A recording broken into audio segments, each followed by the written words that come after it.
All right, Matt, I want to congratulate you on your latest position. I know you've been job hopping a lot this year, and it's got to be stressful, but It is. you finally ended up at Nintendo. Oddly in their legal department, which, is like wherever you are in Nintendo, it's probably a good job, right? So it doesn't really matter.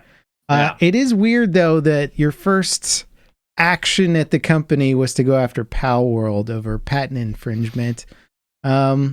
Interesting choice. You want to walk us through why you chose to do that? Yeah. So I like money and I want to protect money. And so that's why money. Money. Money. Yeah. Do you imagine how many billions, it's probably in the trillions of dollars at this point that Pokemon has generated since its inception? Yeah. I mean, like, my kids are into it. I didn't introduce them to Pokemon. It just, as soon as they go to any sort of public school, they come home with Pokemon cards and that's it. Yeah. They're into Pokemon. And I think that's a global phenomenon. So just imagine the money coming in from Pokemon. We're, of course, referring to a Palworld lawsuit from Nintendo. And before we get into that, let me just say, welcome to the podcast, everybody. Welcome to Level With Me. We have been doing the podcast for over a year now, and we have a couple of Patreon members that come by and join us for live streams when we record on Mondays. If you want to check out the live streams, check the link below, and you can support us on Patreon. Otherwise, just sit back, relax, and enjoy the show. We got lots of game news to talk about this week. I think the hottest topic for sure is this lawsuit from Nintendo finally suing Palworld. I think there's a couple interesting questions around this. Is why are they suing them now versus when the game came out? I saw a rumor where they said this was actually a really recent patent that Nintendo filed that they're suing on, but I don't know. It's patent infringement. It's not copyright infringement, correct? I mean, I should know because I'm a part of the legal department at Nintendo now. You are, but, yeah. Right. No, you led with patent infringement, I believe, but I do believe there's it's like a list of things that they're suing for. So it's not just one, but I think patent infringement is sort of the main thing. And yeah, one of the questions is like, why didn't they just sue when the game first came out? Because the game was basically being described as Pokemon with guns by like every major news outlet. Some of the characters look just like the Pokemon characters. They have a Pokeball type thing in it. Like, I don't think anyone's actually surprised to see this lawsuit. I'm more surprised that we didn't see it earlier. Yeah. And the reaction online generally is people going, Nintendo bad, Palworld good. What's your take, Matt? What's your reaction? Well, so usually, like, to my understanding, it could be that they're patenting gameplay, which it feels gross because there's been a couple of games where, so my understanding is that you can't patent gameplay because if that was originally the case, we would never have any like first person shooters. We would have like every genre would basically just be monopolized by like one company, right, or whatever. Because you can patent it. It's just whether or not it holds up in court, which is so weird about the patent system. They let you patent all kinds of stuff, and then you take legal action on a patent, and they're like, "Wait a minute, you can't patent this. That's crazy." Right. So what confuses me is, I was always told you can't patent gameplay because it's gameplay. But then you have moments like the Nemesis system from the Shadow of Mordor series, where the whole dynamic of you constantly interacting with the other orcs, they will remember what you've done. They'll like talk about what they did in the past with you. It's really, really cool. I haven't played the game, so I don't really know it in depth, but it's a really cool system. It's a dynamic enemy system that adapts to what you've done in the world. And if you defeat an enemy, another one will replace them. And it is a cool system, but it's not inherently unique, for one, in that it's borrowing a lot of ideas from other games. And two, they're patenting an idea, like a gameplay idea, as opposed to like patenting their code that they used, or patenting specific type of technology or a specific visual brand identity. Let's not like Star Wars has patented the likeness for a TIE fighter. They didn't patent anything like that. They're just like, a nemesis system in which you have adaptive enemies. And you're like, okay, is that going to hold up in court? We don't Well, I think really it's know. a little bit more involved than that, but I think it has held up in court because I think they haven't used it really since those games at all. I think there might be a game coming out soon that will be using it, but it's like I could see that system being like fantastic in other titles, but I don't think I don't think other people can use it. So, yeah, I'm not a fan of it, obviously. I think that it stifles creativity. I mean, granted, you could argue that if people are using another person's essential idea, then that really isn't creativity. But using and expanding upon ideas is literally how we progress as people, right? Like we're literally just building off the foundation of the past. And so I think that, while I don't know the details for the whole Nintendo thing, my guess is I'm definitely going to side with Palworld because it's gameplay, right? Like it's okay to use and adapt and change things from other titles so that you can make your own thing. I think that's generally been, I mean, that kind of has to be the course because otherwise we couldn't have any games that looked like Doom, you know, like they were or Wolfenstein and Doom were kind of the first person shooter style games, you know, and they could sue every other game that came after them that had the same visual look. And that would obviously be massively stifling to all sorts of creativity. So I agree on that front. I don't like all the patents and stuff. And these huge companies with unlimited money can patent endlessly because it's very expensive to file patents and do all this stuff. The average person can file like a patent if they invent something amazing, but they can't just be like, oh, here's an idea and then patent like 50 things whenever they think of something, you know. Well, there are patent trolls, but that's a whole other thing. Apple's pretty notorious for like patenting weird obscure things that they've never done, or patenting stuff like, I think at one point they tried to patent like a pull down menu, like in a user interface or something like that. These companies will literally have their employees like every once in a while they're like, okay, we just want you to just come up with something. And they'll just come up with something and then they'll submit it. And if their patent like not district, but if their patent team is like, yeah, we can probably do something with this, they'll get like a little bit of a bonus. They'll get a couple $1,000 something, but then they now own the patent. It's like, this seems wild. Yeah. Blaggy Cat in chat mentioned that there was a little discussion in our Discord about this already, about why it took so long.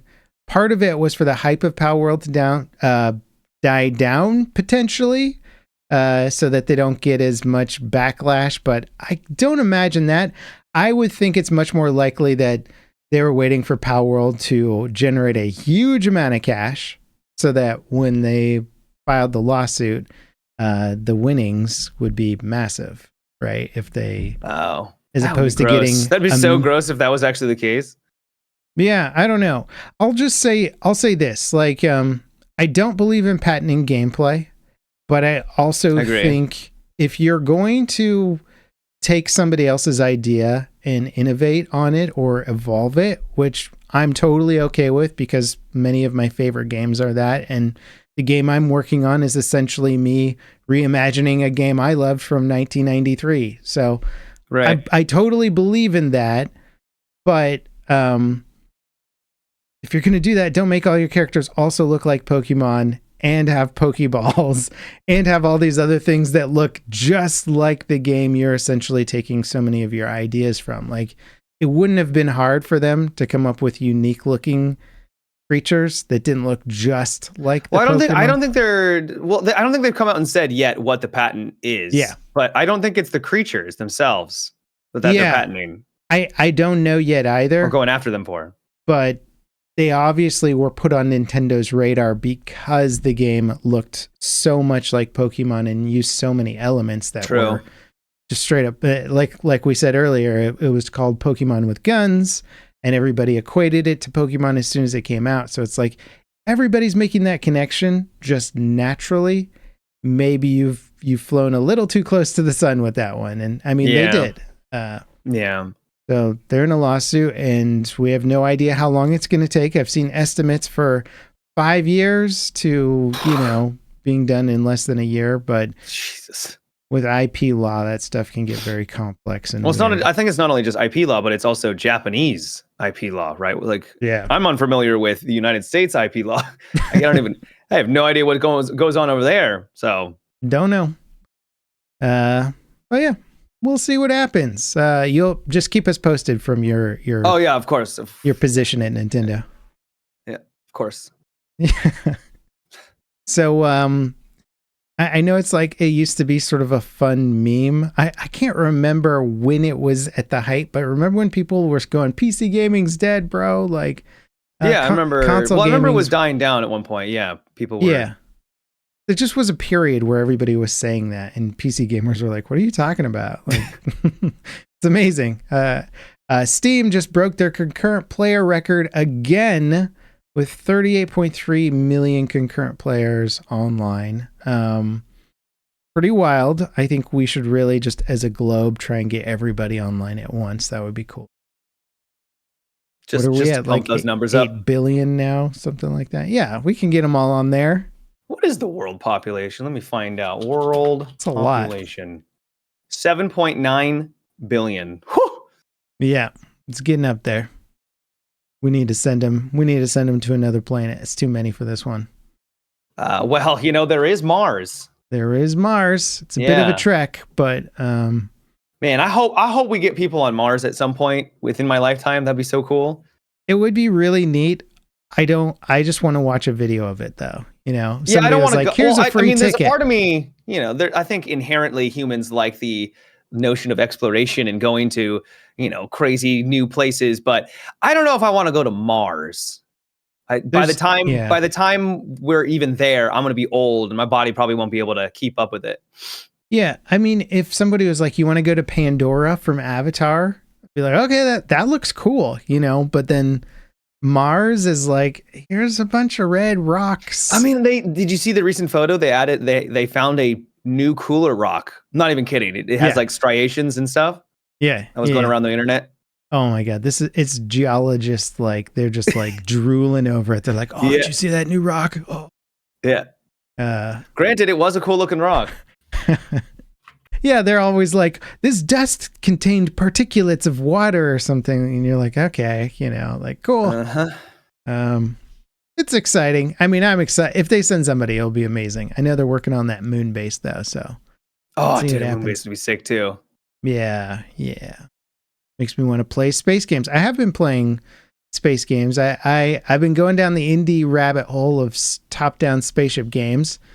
And I've come across, last time I was into, gosh, they're all called like Star something, and I can't remember. This game I'm playing is called Starcom. It's like the sequel to Starcom Nexus. It's called Starcom Unknown Space. It's a fun little one. You build it's a ship builder, so it's a hexagonal thing, and you connect all your little hexagons together, and then you're like, I put my power generator next to my weapons, and now the heat dissipation will be better, and so you got your. That's cool. Yeah, I like that. So you got a little bit of shipbuilding strategy, and then you just fly around to systems and blow stuff up and investigate and send your little landing parties down to planets, and then they find stuff. Cool. Tribbles. The game I've been playing is it's Frostpunk 2. You get a chance to try it out at all? No, but I was eagerly awaiting your review because I've seen a lot of mixed stuff about it. A lot of people have been echoing what you initially said about it, which was it's an interesting innovation on the first game, but potentially not the one that they would have chosen. Yeah, so I really liked it. I played on the second difficulty. There's 4 difficulties total, and the game says at the beginning, you're going to fail a lot. And it was very challenging at the beginning. I actually failed the prologue, which is literally just the tutorial. Oh my God. And it took, so I got absolutely slammed. You can fail the prologue? Yep, you can fail the prologue. So you basically are in there's a part of the map, super small, and it's really just a small area for you to kind of get comfortable with the systems, the mechanics. And it took me about an hour to go through the prologue, and I failed. At the end, everyone died. I'm not even kidding. So you have to do the whole thing again? So I had to do it again, but it was much faster that time around. Okay. Because you can speed up time. So once you just kind of understand what you're doing and where things need to be placed, it was a lot easier. So once I had and I think that's probably why they did the tutorial like that. Yeah. Was so that you can just kind of really get a good grasp. If I had to play an hour-long tutorial that I could then do it all over again and then do it again, I think that would be when I refund the game. Yeah. And I've also seen other streamers who had a hard time with the prologue because it just throws you in, and it does kind of. There's kind of quests on the side. It's not really quests. It's kind of a way to ease you in to be like, hey, this is what you should really be focusing on right now. And then when you get to the main game, those bigger goals become like the goals of the chapter. So you'll eventually get to them, but you don't need to do them like immediately. So the way I describe Frostpunk 2 is that the original game felt like very personal, and it was really about keeping everyone alive and surviving the cold. This one is also about surviving the cold, but this is a little spoilery. For anyone who has no idea what this is, it's kind of a RTS game where you're in like kind of city builder, and it's like kind of future London that's been frozen over in the apocalyptic future. I should have clarified. The entire world is completely like encased in ice and snow, and things get really, really cold. And there was moments in the first game where it just gets colder and colder and colder. And by the end, it's like a mega whiteout, and you have to survive the whiteout. That's like the end like challenge. And you have to have enough resources. You have enough heating and everything, infrastructure in place to survive that whiteout. So that was kind of like what the entire first game was. Very intimate, personal, making sure that every little person can survive. When I beat the original, no one died. I don't know how I did it, but I had no one actually die. I didn't even need like any cemeteries and stuff. This game is on a much bigger macro scale where weeks go by in the blink of an eye, and like you still get little stories here and there with your citizens, but it is on a much bigger scale where you're really kind of going over, years potentially quickly, and developing your city on a larger scale. So yeah. One thing that like I said, I really liked it, but because that it is on a macro scale, I could see why people would be turned off, because it really doesn't exactly play like the first game. Yeah. You are still making really tough decisions where you'll be like, hey, kids, or people will come to you and be like, hey, our kids need something to do. We were in the mines when we were kids. We'll send them down there because we turned out okay. And then you'll send the kids into the mines, and then, slight spoilers, something bad will happen, and then you have to make a decision. Do you save the kids or not? Yeah. And you're like, what? So it's these. Oh my gosh. Yeah. And that happens all throughout. I sided with a faction that seemed like they were, they had some cool ideas. And then by the end, it was just like total authoritarian, just like they were just doing horrible things. I'm like, I don't like you guys anymore. So it's got those great moments where things are very gray, and they're making you constantly have to question who you're siding with, how you want to tackle the problems that arise. And I really liked that. Some weaknesses I felt were the actual city building. It's grid-based, where you kind of have to plop stuff down. And I basically just discovered I keep all of my industry on one side of the map, and then I kept all of my houses and stuff on the other side, and just sort of puzzle piece them together so that I got all the bonuses that I needed, and then plop down a couple of buildings that would maybe help with trust or squalor and things like that. It was very bare bones. I didn't notice it while I was playing because I was just enjoying it in the moment. But then when I thought back, I was like, there really wasn't a whole lot to the whole base building mechanics. Yeah. So I was a little let down by it in that respect. But my overall enjoyment was great. I like the game. It felt like Frostpunk. And I think, especially as a Game Pass title, because I believe it is on Game Pass. Yeah. I think it's a great one to jump into and at least try out. So if I was jumping into Frostpunk just period and I could only play one game, would you recommend the first or the second one? Oh man. I mean, I would recommend the first game just because it's great, and then if you love it, then I would play the second game. I don't think the second game is inherently like worse. I think it's actually comparable. It's just different. They're not the same, even though they kind of are, right? Yeah, it's a very weird risk to take for a city builder because city builders are very predictable games where if somebody liked SimCity 3, then you don't want it to be too crazy for SimCity 4, right? You want it to be the same thing with some new features, right? Essentially, which is funny because I always want game companies to innovate as much as possible, except for when it's something like a city builder. Then I'm like, well, okay, don't innovate out of the city building, right? Don't innovate away from the actual placement mechanics and all that fun grid stuff that people like to do, where you're strategizing and trying to fit things in spaces and maximize your resources and all that. I love the idea of a city builder in that frozen apocalyptic environment. And you're saying that the sequel is not as deep city building wise as the first one, then that seems less attractive to me. To their credit, though, the first game, once you understood how to like play, there was only a couple of ways to actually play, and so you basically do a run in that, and then you're over. In this game, I think there's a lot more going on because there's a couple of maps. Once you beat the game, there's a Utopia builder that you can try, which will have different maps, and it will constrict you. There are some that are quite small. So then at that point, you would actually have to think more about like, okay, how am I actually placing these districts so I don't get the negatives of putting my residential against my industry. I think that would probably be a little bit more engaging. But yeah, no, I do hear you. I was also a bit surprised. So that whole whiteout system that I was talking about, how it gets really cold. In this, it only happened once. So like I said, the cold was like present, but it wasn't this like huge threat throughout the entire game. The threat was really the different factions. And I should have mentioned this. I need to sneeze real fast, potentially. Give me a second. We're all watching. Oh, excuse me. So it's much more political in this, and I should have mentioned this at the beginning.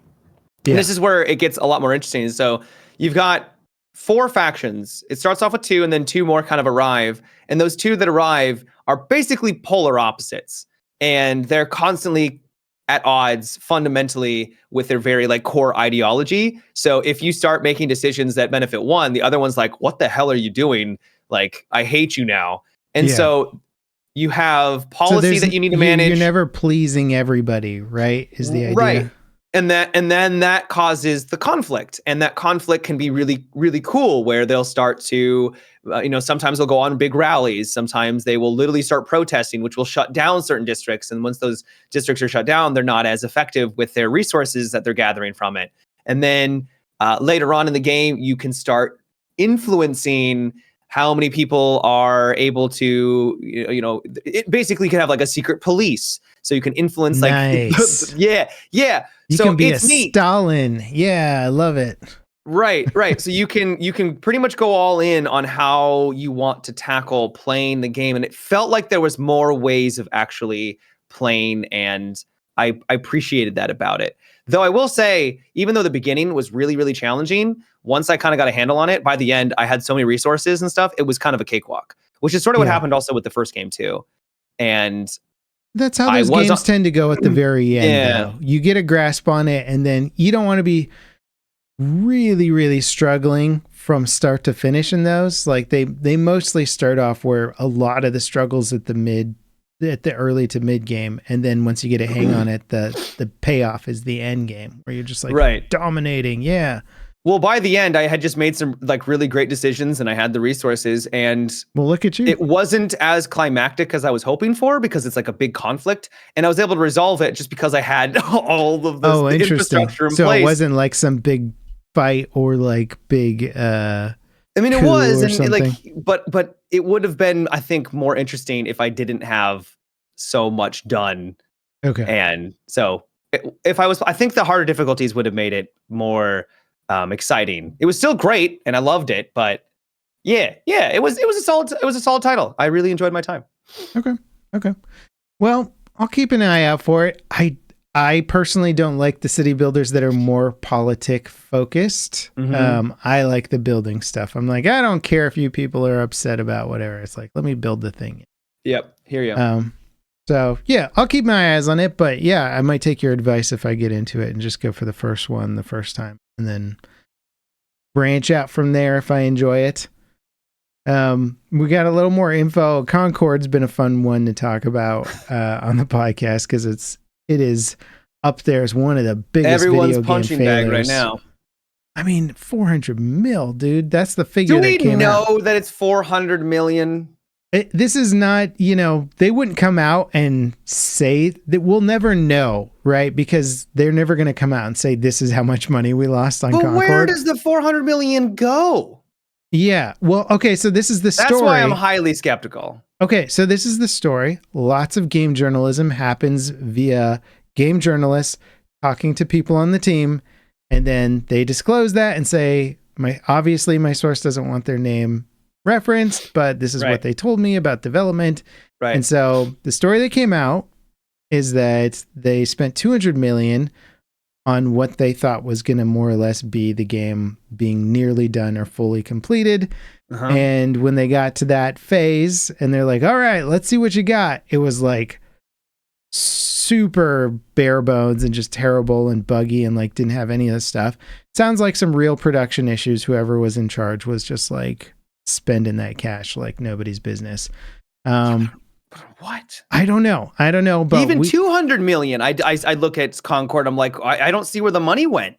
I mean, bro, I played a mobile game with Will Smith in it that cost $600 million and it was laughably horrible. So, I don't know where that people were saying they just used the game as like money laundering, where they're just like, yeah, we need to eat up some money. So just go party or go spend this on a bunch of expensive crap for the studio or something. I don't know. But anyway, so they got to that point where they had spent 200 mil. They looked at the game. Were like, this is in a terrible state. Obviously, we're not even close to being able to ship this. Either we bail now or we invest another 200 million to get it done. And they invested that next 200 mil. And the story was that they wanted it to be an IP on the scale of like Star Wars or something. Right. Which is why you would want to invest that kind of money. Yeah. Which Concord, even the name itself, you're like, that's kind of a forgettable name to a degree. But I've been seeing on my feed, because I follow a lot of concept artists online. So I get recommended concept artists and all the concept artists sort of retweet and post each other's work and all that kind of stuff. And it's like a community. I've been seeing tons of Concord concept art pop up there. And they're like, yeah, I worked on Concord for like this many years and the project, exploded and none of the stuff I made is going to get shown off. So here's some cool concept art I made. And you're like, that's a giant battle cruiser spaceship. Here's like a huge city and all this metropolis. Like the concept art looks like a game that had a $400 million budget. Right. But then the game, you're like, what? Yeah. I mean, if basically they just, scrap things together at the end and we're like, we don't, because Blizzard was originally making a MMO for Overwatch, right? That was going to be and MMOs are unbelievably expensive, the amount of assets that you have, but then they were able to kind of scavenge things together and they made Overwatch. And so I imagine the original budget for that was probably quite large and would have been even larger if they continued down that path. But then they made Overwatch, right? Which is a much smaller scale, at least compared to the size of an MMO. So maybe they had a grander vision for the game and they were, maybe it was going to have a single player co-op missions and it was going to be, this big sprawling world that they've created. And that's why it was going to be that large. And they're like, okay, never mind. We've got to reel this in. Kind of what I have a feeling would happen with Battlefield 2042, right? 2042 was in development for a hot minute. And then I think they kind of had to be like, oh, wait, this isn't working. We need to actually make a Battlefield game. And then they kind of scraped something together within the last 18 months to actually, deliver a product. And we know how all that kind of went, even though that's all speculation. Let me clarify. That was just me speculating. No, it's fair. It's I think it's easy for these big studios to waste so much money, and because I've been kind of noticing the differences between indie dev studios and like big production studios, where they often have to have, they can't just hire a whole team to make a game. They usually have the team, and then they have like, okay, this team's going to go on board and make this game on this specific date, and like then all that money's going right into the game. And so they have to have the whole concept thing ready to go from the start. They can't just play around and be like, is this a fun idea? Do you guys like this? Should we do that? Nah, let's change it up. You know, like at that stage, they're wasting millions and millions and millions of dollars because you got full production teams behind them and stuff. And so, I mean, there are pre-production phases and full production phases and all that kind of stuff. And I think it's super important, but they might have just screwed it up with Concord, where they're like, here's the concept for the game, go. And then halfway through, they're like, that's not going to work. Let's scale it way back. And at that point, you just lost a ton of money, right? Pushing towards a concept that's not a good idea. Well, there are rumors, because I think a lot of former Bungie developers were working on the project, that it was going to have like that Bungie magic, same thing that happened with BioWare back in the day. If you don't remember, they were like, oh, Anthem's going to work because it's BioWare. Yeah. And it, well, as we know, didn't work out. So yeah, I don't know. It's 400 million. It's a lot. Well, Spider-Man 2 didn't get 400 million. God of War Ragnarok wasn't 400 million. It's like, where did the money go? Yeah. It's insanity. Yeah. It's just so much. So the game does not show 400 million worth of quality. No. Well, and like I said, I'm seeing all this artwork come out now that's like, that was for a different game. I don't know what game it was for. It looks great. It looks fantastic.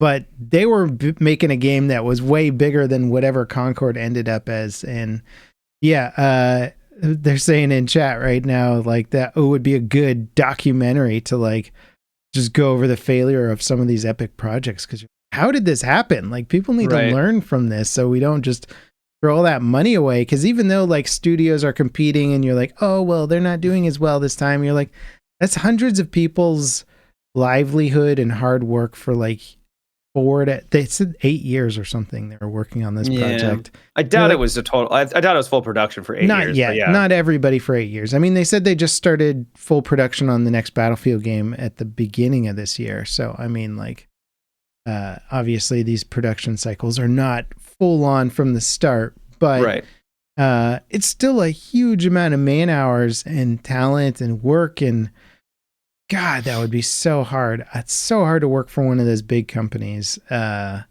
just see everything you've done for the past 4 years just become nothing, you know? You're like, yep. Cool. Within 2 weeks. Less than. It's tough, man. It is. Well, let's talk about the real news that you're excited about, Matt. Minecraft is coming to the PlayStation, baby. Woo! Woo! It's about time. Actually, it is about time. I feel like I feel like it should have been there a long time ago. This is one of Microsoft's biggest IPs, though. I know. Well, I guess I'm it's just true. saying, I mean, there's like, probably a lot of people that would buy an Xbox specifically so that they could play Minecraft. It is that large. Yeah, yeah. So it is interesting, though, because, I mean, with Microsoft trying to, like, you know, consolidate the situation with having so many titles on their platform, bringing. Are you talking about like the Monopoly situation? Yeah, the Monopolies, the Call of Duty, the Halo, all that stuff. You know, it seems like they might have just realized that like they're not going to beat Sony, so why don't we just have our games on their platform also and just rake in the money? Right. Yeah. Yeah. I don't know. It's interesting, but it's cool. I wonder, I'm more digging into it as to like, what does that mean for exclusivity? Is Microsoft trying to lead by example and being like, hey guys, let's end the exclusivity war? And maybe that's because they're losing the console war. You know, I'm not saying that they're this altruistic company all of a sudden, but it would be cool if Sony followed suit. I just don't know if there's as much incentive for them to do so because the Xbox market isn't quite as big, but they're at least following suit with the PC market way more than they have been in the past with getting a lot of their games to PC quicker, and they're doing really well on PC and people are liking them. And they're like, oh, hey, look at all this money that's coming in. Who would have thunk that making the same game for two different platforms would double our profit? What a concept. Yep. Yeah. Or in a lot of cases, it makes more money because especially if it's a game that's geared more towards PC players, they'll like the PC market's actually bigger in that respect. Yeah. Totally valid point. Yeah. Yeah. No, I would hope that Sony would eventually follow suit. Wasn't there a recent something? Oh yeah, there was the so God of War Ragnarok came out and something Ragnarok. God of War Ragnarok. Yeah, gotcha. Sorry if I mumbled. And it came out on PC. It's now on PC, which is great. It was awesome when it originally came out. And now people, so you remember the whole debacle with Helldivers? Where like the PSN account was required? Yeah. Remember that. Well, they now are requiring it for basically any game that comes out that was there. So God of War Ragnarok is another one of them. And it's getting review bombed a bit on Steam because people are upset that it now requires a PSN account. And my initial reaction is like, come on, guys. Like, yeah, this whole review bombing thing. Some people were asking the question, what would I think would be a better system? Like, because it's so binary right now on Steam. I don't know what that would be. Yeah. But supposedly in the UK, because it requires them to log into PSN, something with their UK government requires a photo ID of like their like driver's license, right? And just to play a single player game, which you could say is, well, that's not really Sony's fault because it's the UK government. But still, imagine wanting to play a game and then be like, no, you can't do this because you now need to give mail us documents out to the government. Yeah, that's I would nuts. like to play God of War Ragnarok, please. Yeah. It's getting silly. The amount of account requirements, like, can you do anything with your PSN account on a PC? Like, what is the point of having it?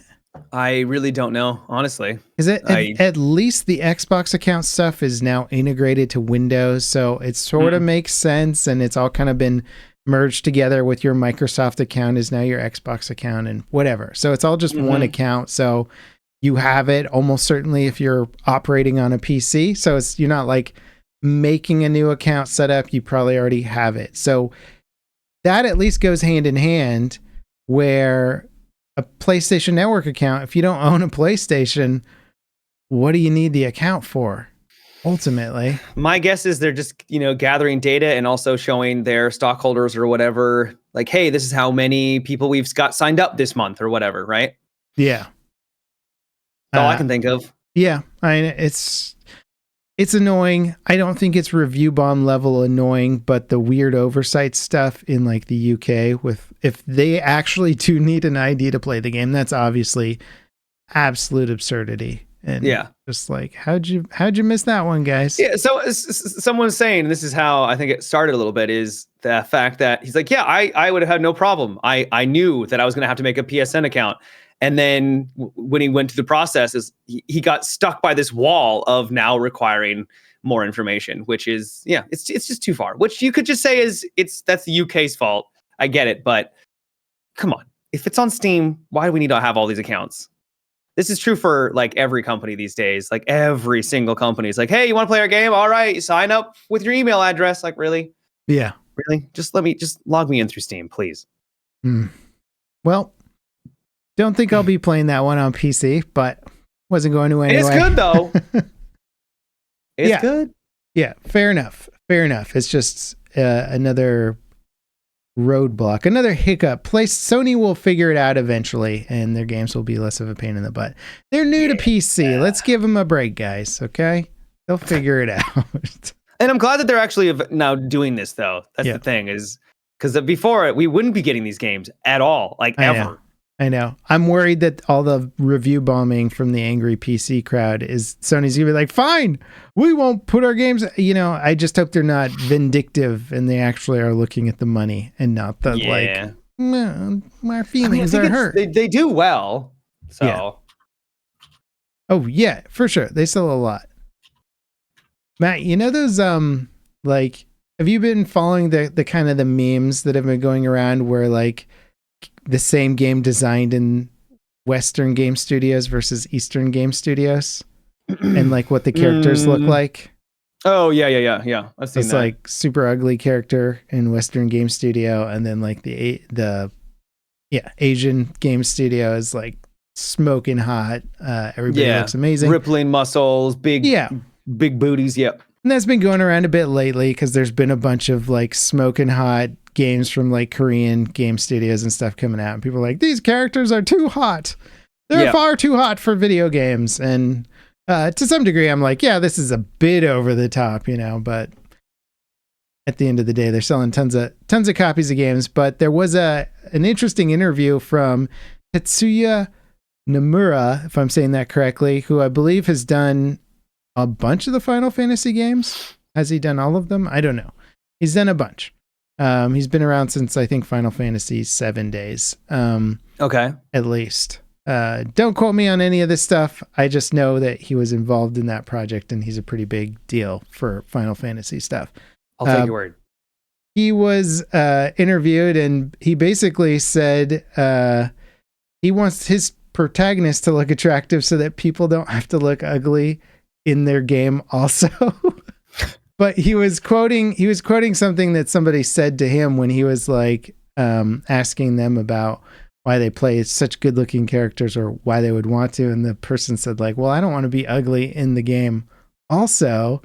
Implying that he himself is ugly. Yeah. Yeah. Which I thought was quite funny, but we've talked about this more lightheartedly in the past where I'll equate it to a TV show where I'm like, this was a good show, but all the characters were uggos, man. I just didn't want to watch a whole cast of unattractive people walking around. That's wild to say. That's wild. I was saying was great. Flippantly. The characters were fantastic, but it was related everyone was ugly. It was related to fantasy, and when I watch a fantasy show, I like him to look smoking hot. I've been spoiled by like Game of Thrones stuff and other shows where just like all the actors are very like the good looking actors are good looking. Because the other fantasy stuff you're watching is a little bit more.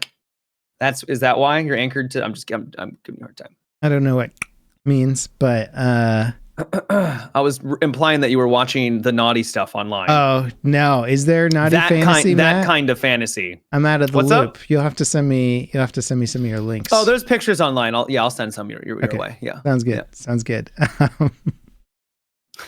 But I will say, like, it is funny with this discussion coming to the video game space where, I mean, for the most part, yeah, I'd probably want to play games where more of the characters look attractive, unless it's a game where characters are intentionally supposed to look gruff or weird or whatever. Then, like, stylistically, it's cool to make that choice. But it's like a spectrum, right? Like, what was that game where it got all the attention a couple of months back, where it was like the super hot cyborg chicks were like dropping in on this planet and fighting all the alien gargoyle creature things? You played it. You know what I'm talking about. I do know what you're talking about, and I am blanking. First Descendant, right? Okay. Yep. Yeah. So like that for me is like, sure, they're smoking hot, but they look ridiculous. Like you're just looking at it and you're like, the characters don't look like, even if they are genetically engineered, that's not the body type you would choose for like a great warrior per se, right? You might change a few things. Oh, so there's First Descendant, and then there's also Stellar Blade. Okay, are those both pretty similar in terms of like? So First Descendant is, I think you're playing as humans. The Stellar Blade is literally you're like an android. But okay. Yeah. I think it was Stellar Blade then, the one where you like unlock cosmetics throughout the game, and you can go to that was Stellar Blade. Okay, and you can go to like bathing suit cosmetics and stuff. Yeah, which I did beat, by the way. Yeah, I saw you beat the game in your red hot bikini, but no, I mean like that stuff. They know what they're doing, and it's just too far for me personally, because then at that point I'm playing it, and I'm going, okay, this is me. It's playing a game for different reasons than the gameplay. And I'm about the gameplay, and if the characters can fit into that world, then great. But if you're making a character look visually like average for the sake of just making them look, all the characters look visually average, then like I think I would Well, then it's just average. Yeah, right? Then I think it's not interesting. Have less of an appeal to it. And when you're watching movie stars and like action heroes, you want them to look better than everybody else, right? I think I do, even if you're not consciously aware of it, you want your protagonist to look great. Or at least like even if they're going to be gruff, they're going to look I would argue that they just need to be interesting. Like they look interesting. They don't need to be a smoke show, but I do think so. I agree. I think I feel like both sides are going too crazy with this right now, which is like most people are somewhere in the middle. It's like, I agree with you. I also like looking at pretty people, right? But I also don't need to just see people in scantily clad clothes running around with, machine guns, taking people out like that. That now takes me away from a bit of, the game, I can't take it as seriously because of that. But at the same time, you have other studios now where they're criticizing the Western companies, where they're just making uninteresting looking characters, where I'm just like, it's not the fact that they're ugly, they're just not interesting. Yeah, it's like the Concord thing where everybody's looking at them, you're like, okay, well, like you didn't find anything. I forgot what the character looked like because they were so bland and so generic. Yeah. Deadlock, I think, is a really good example of this. A lot of those characters are not attractive, but they're interesting, right? Like I think like I'm connecting and I like the excitement around it. And there's people online making fan art for it. And it's because they're interesting characters. They have a really, unique look to them. But they're not like gorgeous, right? Like there's this one chick, Vindicta, who's, she's got her toes out, and people of course memify that, but she's like literally the only one who you would kind of fit into that category. And everyone else is just like a person, right? And that game is awesome, and it's kicking ass. Yeah. I agree with you there. I think the analysis of making them look interesting, and I will even say, like, in a lot of those games where they end up being a smoke show, they also end up looking generic too, because they're just like, well, they all just kind of look like 10s, but there's not. You lose a little bit of that. When everyone's a 10, nobody's a 10. Exactly. It is a very silly debate online about it. It really is. And if anybody takes anything away from it, or rather the studios take anything away from it, I hope it's to just make their characters look more interesting, and not make somebody look average for the sake of, I don't know.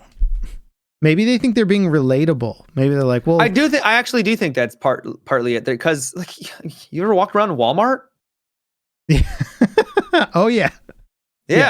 Like I'm walking around in Walmart. Like I'm not average looking dude, right? I'm not like a 10 or anything. So like, most people don't look like a smoke show. And I'm not saying, that's why. So every game character needs to look like a person from Walmart. But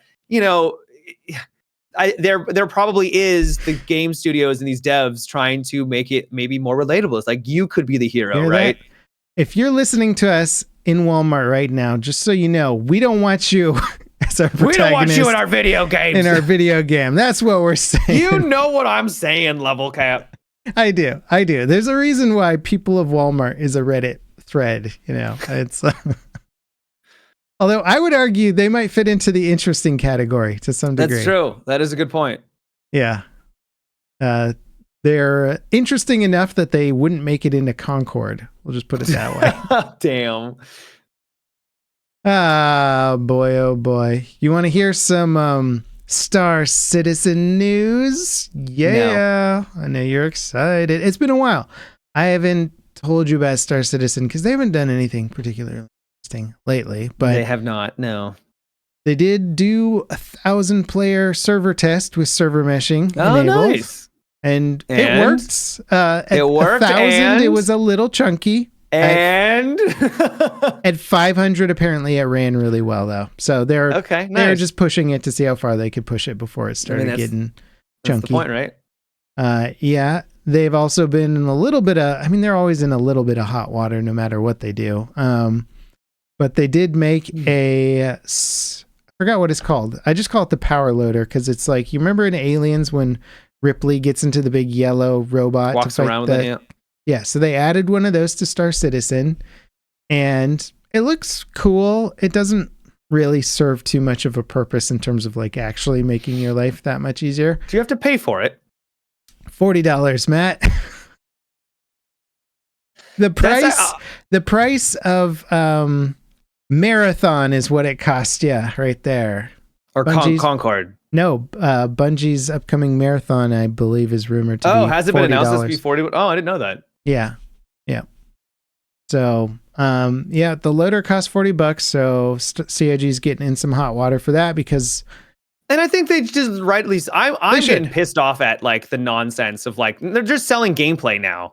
It's like, you haven't finished it yet. I would argue they're not even selling gameplay. They're selling the idea of gameplay because the loader doesn't add any actual gameplay to the game. They're like, well, could you unload ships before the loader? Yeah. Okay. So what's it adding? Don't know. It's bad. Like they just, that actually frustrates me because it's just like, we need more money. It's like, no, you don't need more money. You need to develop your game and finish your game. Stop it. I think they did like 1 million in sales on the day they launched it too. So I mean, hey, if that's what people want, that's what people want, right? Who am I to tell people what they want, right?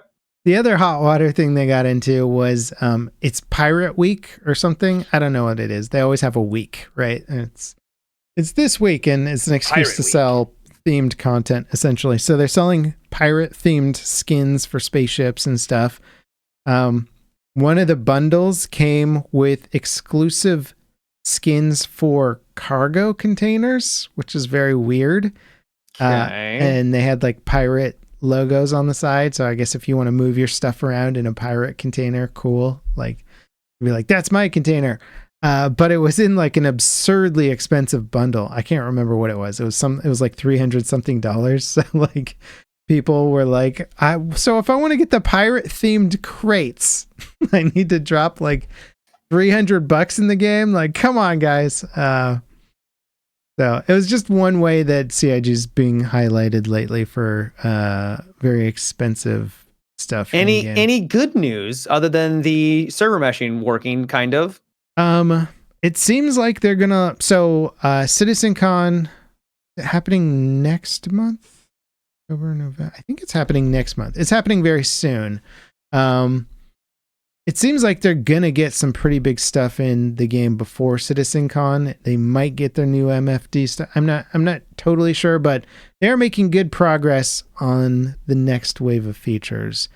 Whether or not you want to interpret that as good news or sort of them continuing to take a long time to do all the stuff that they're doing is kind of up to you. But I'm excited for the CitizenCon because I think we're gonna get a release date for Squadron 42 finally. But yeah, that's my main excitement. I've shifted from becoming more excited about the multiplayer universe to becoming more excited about the single player because it's kind of where I'm at too. I see the single player as something that I'll be able to play and enjoy in the near future, where Star Citizen is like, especially with the latest updates to all their inventory management stuff, I'm like, it doesn't even make me want to go into the game because I'm like, I got a couple of hours worth of busy work before I get to do the thing I want to do. And that's become prohibitive. And it's that weird situation where they're designing the game around the idea that you'll only do the entry level stuff once when you make an account.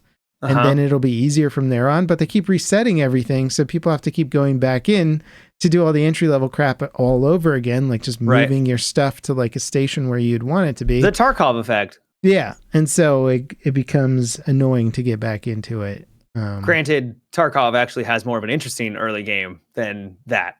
Yeah. And they've improved it a lot. But yeah. Anyway, that's my Star Citizen news. I'll be talking your head off about it once CitizenCon rolls around. Well, and I'm excited for CitizenCon because hopefully they'll actually announce something. But man, it is frustrating to hear when they're just selling. It's a storefront. It's literally just a store, and they're selling part hasn't the idea changed. Of it. I'm just highlighting the latest whatever because that's been going on for years and years. No, I know. I realize that, and it's just I've just become more aware of how blatant of a store it is, and it's less of a game and more of a store. They've spent more money than Concord at this point. It's crazy. Actually, putting it into perspective of Star Citizen and Concord, it does become more insane to think about what Concord is versus the money that was spent. Because at least with Star Citizen, you're like, here's hundreds of spaceships with insane detail, solar systems with giant procedural planets and cities. At least there's something physical and tangible there to like represent those dollars spent. And Concord's like, here's kind of like a shoddy Overwatch clone. You're like, okay, where's the 400 mil? Yep. Yeah, it's pretty wild. Uh-huh. You watch any good movies, Matt? Nope. Just been playing video games. Satisfactory has completely consumed my life. Yeah, your poor subscriber base. Are they still into it though? Or are they like, get to the final level, Matt, get to your final level? Well, there's not really a final level, but you do progress and get bigger. Yeah, I've made a giant train track, which is originally going to be a road, and then I made it into a train because apparently the truck system in that game isn't as good as the train system. So yeah, it's just been really fun. I could have told you that, man. Why go trucks when you can go train? Well, trucks are cool too, but yeah. So, it's great. Game's great. Game's super fun. Love it a lot. I've been playing a lot off stream. I haven't really been playing as much Satisfactory on stream. You game off stream too? I do game off stream. Yeah, it's almost like I really enjoy video games, which is crazy. Crap, dude. Yeah. Yep. Yeah, that's fair. I have been playing a lot of spaceship games that are not intended to make YouTube content. So yeah, that's fair. It's fair, man. I ended up watching. Did you hear about The Penguin? I can't remember if it's called Penguin. I was going to watch that, but Penguin. I hadn't seen it yet. So it's on HBO, and it's the story of the Penguin from Batman, basically. The Batman, the recent one. Yeah. So the one with what's his name, Robert Pattinson, something like that. Which was a good movie, the Batman. I enjoyed it, and they had the Penguin as a character in that, played by Colin Farrell, who's really good as it and totally unrecognizable because you can't tell it's him. Yeah, so HBO has a new show about his character specifically, and it's good, man. I think only the first episode's out, but you're just like, that's exciting. The acting is so good. The character writing is super good. It's fun. It's telling his story and making you kind of root for him at the same time, which you're like, he's kind of a despicable character in the grand universe. He's a bad guy. He's one of the villains, and he's responsible for drug trafficking and crime and all this other stuff, but he's just written so well. And Colin Farrell, man, like this dude he went from an actor. He's a good actor that I think when he first kind of was thrown out onto the big screen, everybody was like, oh, this is going to be like your typical movie star action hero guy. And he kind of did that for a little bit, but now he's didn't really pan out. Well, he's kind of getting into these like roles where you're like, oh, this guy actually likes acting. He's fantastic at it. And he doesn't need to be the action hero, the superstar in every film. And he's ending up in all these fantastic movies, and he's incredible as the Penguin. Like it's really insane. It's cool that he's doing more TV shows too. Yeah. Well, all the actors are now, because that's kind of where it's at. They can sink into a character I imagine that's way more enjoyable than doing a movie where they're like, all right, you got to like tell your whole character narrative in an hour and a half. And that's it. And that's it. Then you do a show and you're like, wow, you got seasons potentially, if it's successful, to dive into the depths of this character and explore that a bit. Yep. So I highly recommend The Penguin. It was fun. I'm not a huge DC fanboy, so I can't comment on like, oh, well, that's not accurate. I don't know the character very well. Yeah. Also, I don't think too many people do. And it is funny how he's got like a purple car in the show, but that's about it in terms of like the theatricality of the Penguin from like the comic book stuff. The overtopness of it. Yeah, he's always got a top hat and like a, striped weapons and cars and things that have giant rockets on them and whatever. Yeah. Obviously that's not really in the show as the newer movie. It's so weird how they're changing the DC branding so much between the different iterations. I can't keep up with it. I know, because like the Batman was really cool in that it takes a very realistic approach to the whole universe, and then you put it up against the Justice League stuff, which is, it's full on Marvel treatment. And so you've got, well, it's not even Marvel. It's like its own, it's like it tries to do something in the middle and it doesn't work very well. Yeah. So it's all over the place. Anyway, I recommend that. I also watched a movie that I've been meaning to watch for a while. It's called Dream Scenario. Have you heard of this one? No. It is an indie film with Nicolas Cage in it. And I mean... I think everyone dreams of him or something, right? Yeah. So the premise of the film is Nick Cage plays this... I love his character because he's such a loser in the movie. And they write him that way as like, imagine the dorkiest, like kind of lamest guy. He's a professor. He's an evolution professor at some university. He's very full of himself. He's kind of, he's balding. He looks really dorky. He doesn't know how to dress.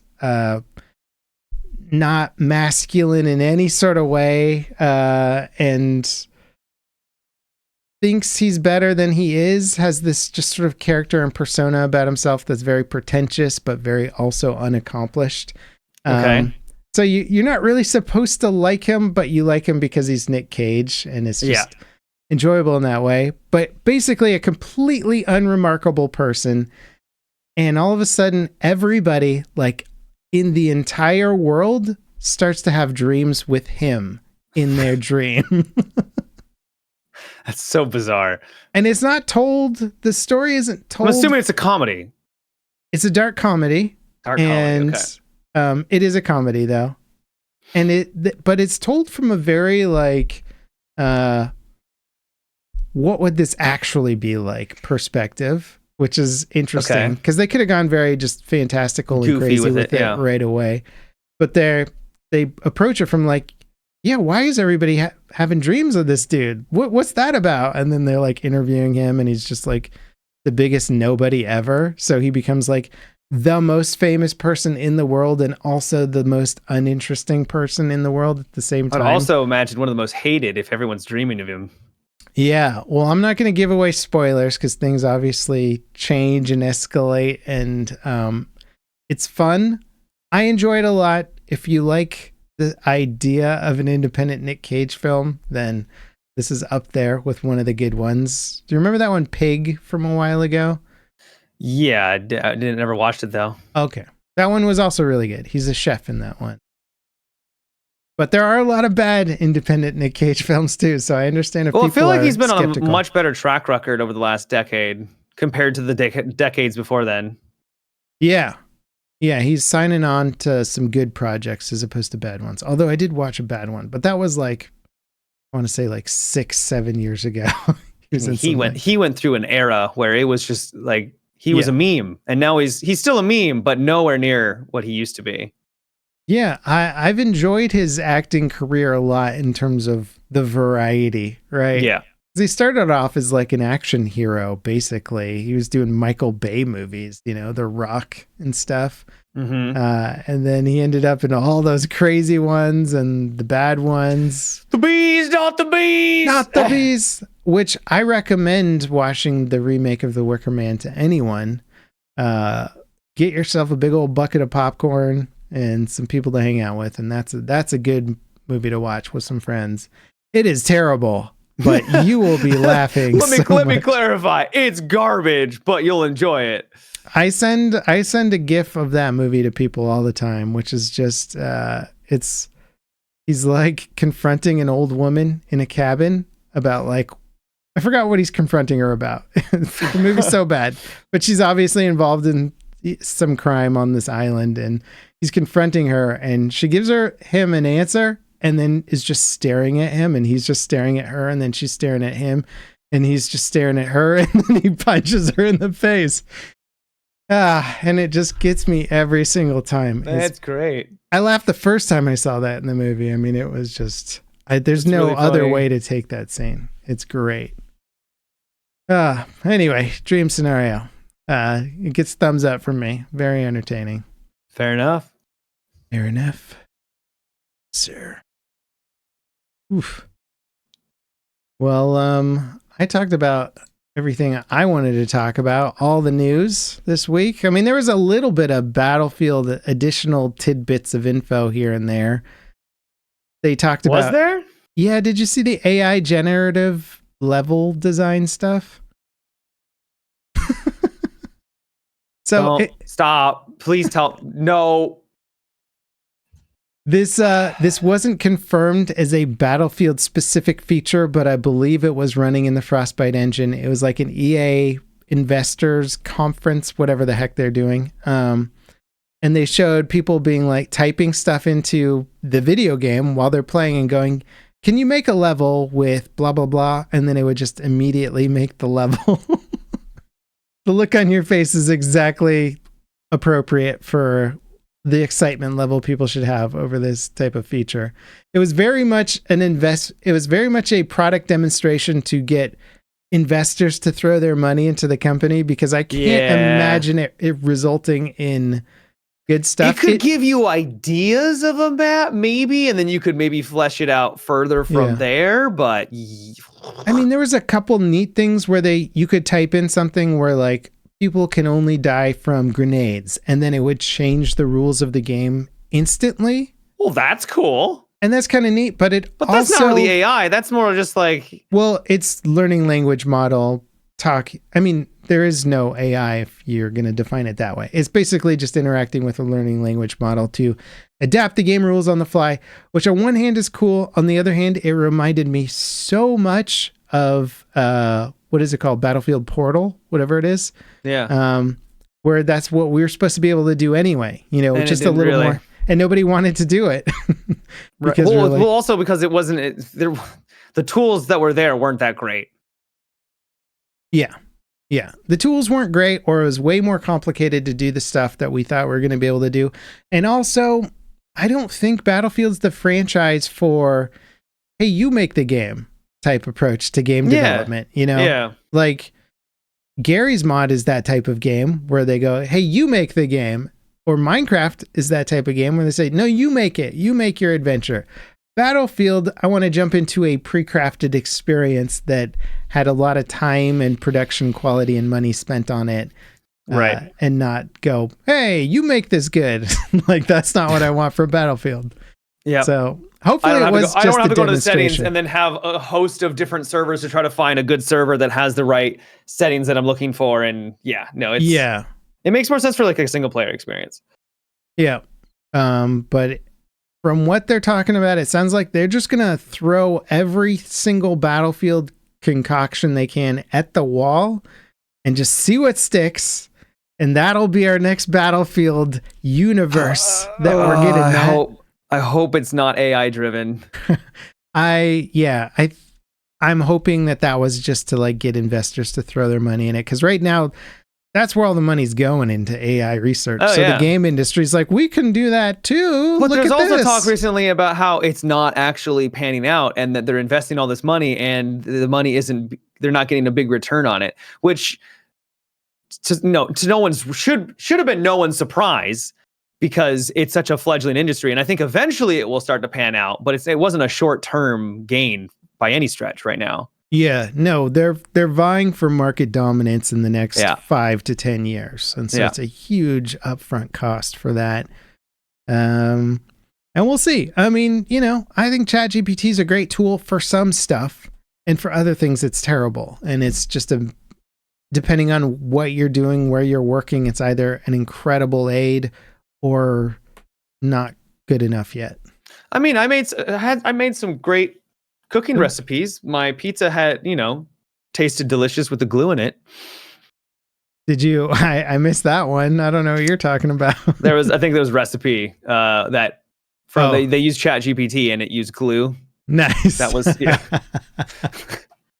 That's what's so funny about this stuff is I think for the most part it gives you good stuff, but you can always find that weird edge case where you're like, that's not even close. Not right. Yeah, that's not real. Yeah. I was using it for recipes because you know why I use ChatGPT for recipes? Because you ever go to a recipe website and you're like, I just want to get their life story. Yeah. You're like, how many pages of this dictionary do I have to scroll through before I get to the freaking ingredients page or the 3 sentences of how to actually make the meal?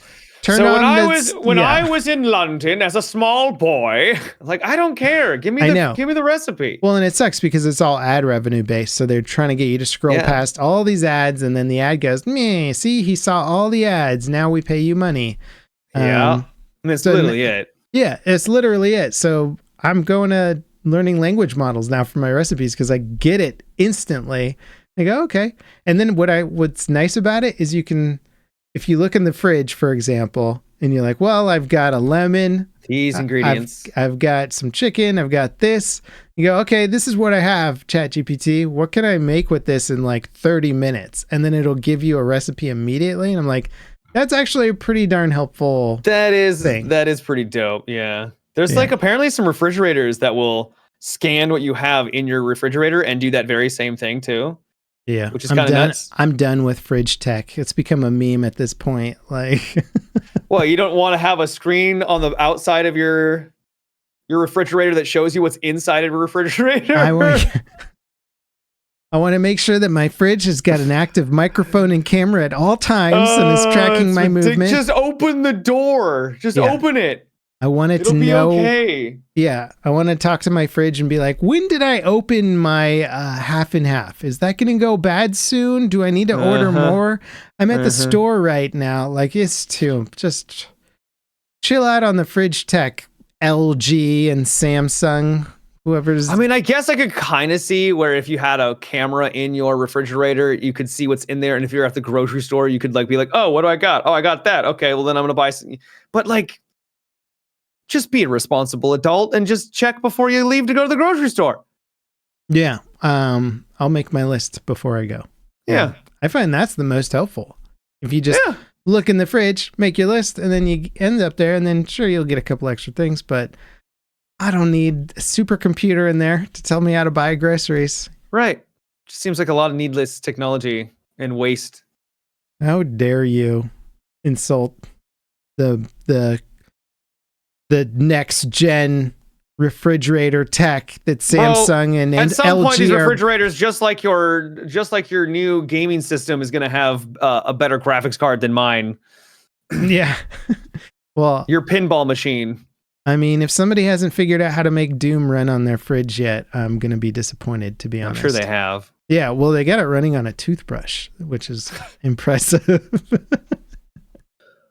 And you can play while you're, your electric toothbrush or whatever. Yep. It's cool.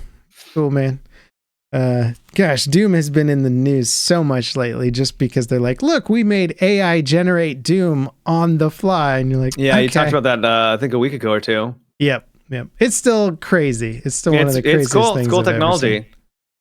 Yeah.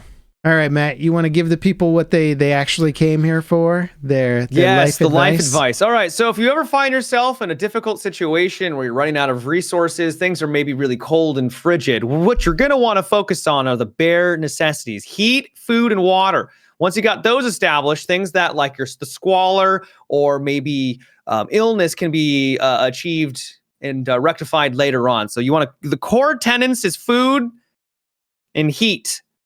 What about water? Water, you got plenty of water because it's very snowy. Okay, so if you're in the snow.